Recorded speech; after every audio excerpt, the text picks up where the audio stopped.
Hey Motives, it's your girl Tone Motivates back with another episode of Shades of Tone. And today we're going to be chatting about breaking generational cycles and overcoming inherited trauma. So let's set the stage. What is generational trauma?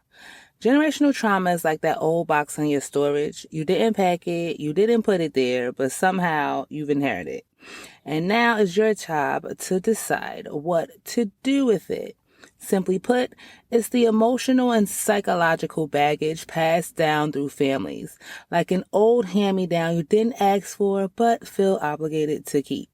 Some examples are fear of scarcity, which is like financial trauma, or struggles with trust from histories of betrayal. So think about a habit or belief in your family that you've questioned. Could it be rooted in something deeper than just tradition? Now, let's chat a little bit about how trauma is passed down. With the science of inherited trauma, imagine your DNA is like a recipe. Trauma adds spicy chili powder to it. Sometimes you don't even realize it until you take a bite. Now, with epigenetics, stress and trauma can influence gene expression and behavior across generations. Family dynamics and behaviors. Trauma can manifest in family habits. Emotional suppression. In our family, we don't talk about feelings. My family was big on this. My mom's idea of apology was buying a CD, pillow, magazine, or something else she knew I would forgive her for without actually saying I apologize. As I got older, I promised myself as a kid that I would never sweep things under the rug when I got older.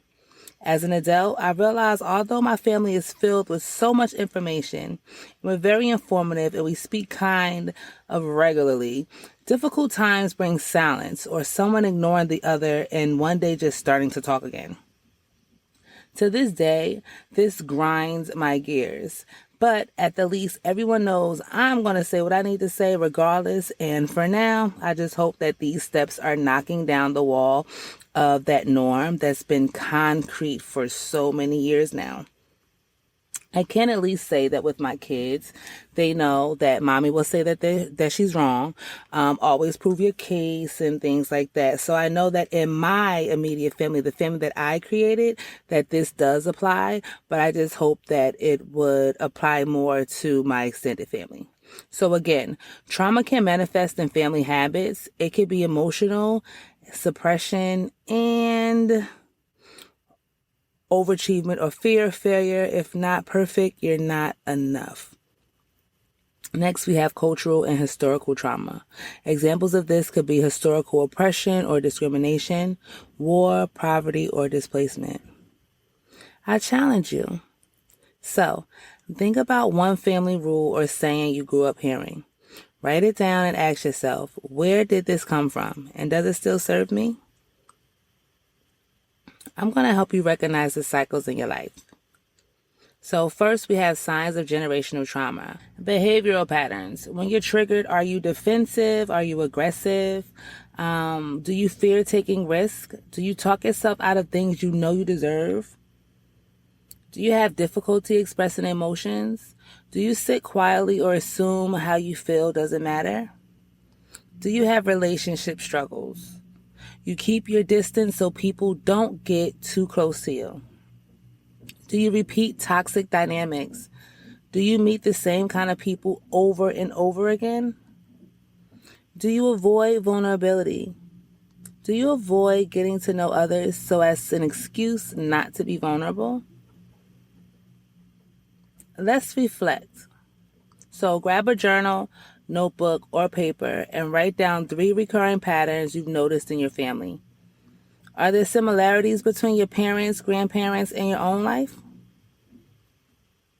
For me and my immediate family, my mom has 4 girls and was a single mom. We always had enough, but we developed an always tomorrow mentality. We can always pay a bill next week, buy those shoes now.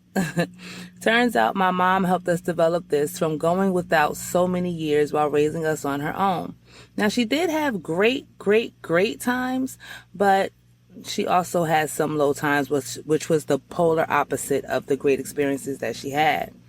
She by all means deserves whatever she wants, but is it appropriate at that time? The trauma of neglect, isolation, running for her life, and being in survival mode more times than not wanted her to be that way. So let's chat about breaking the cycle.